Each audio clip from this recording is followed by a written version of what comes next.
दौलतपुर सफ़ल शहर में गैस जी गुज़िरियल 2 महीननि खां हथरादू लोडशेडिंग ख़िलाफ़ दौलतपुर सफ़ल शहर जे सवें औरतुनि एहतजाजी रैली कढी। दौलतपुर सफ़ल नेशनल हाईवे ते धरणियूं हणी रोड ब्लॉक करे गैस इंतज़ामिया ख़िलाफ़ सख़्त नारेबाज़ी कई वई।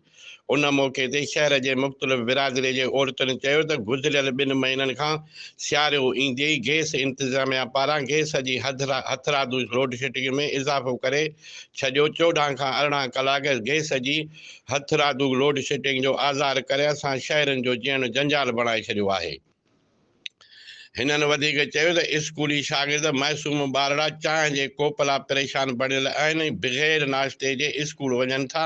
गैस जे घटि प्रेशर गैस न हुजण करे औरतुनि खे पिणु रध पचाउ जे वक़्तु वधीक तकलीफ़ पेश अचे थी।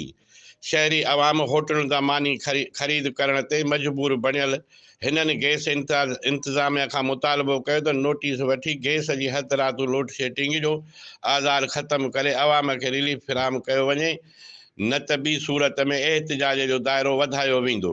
होॾां SHO दौलतपुर सफ़ल अब्दुल वहीद शेख मुज़ाहिरीन वटि नेशनल हाईवे ते पहुची ॻाल्हियूं करे रोड खोलाए छॾियो।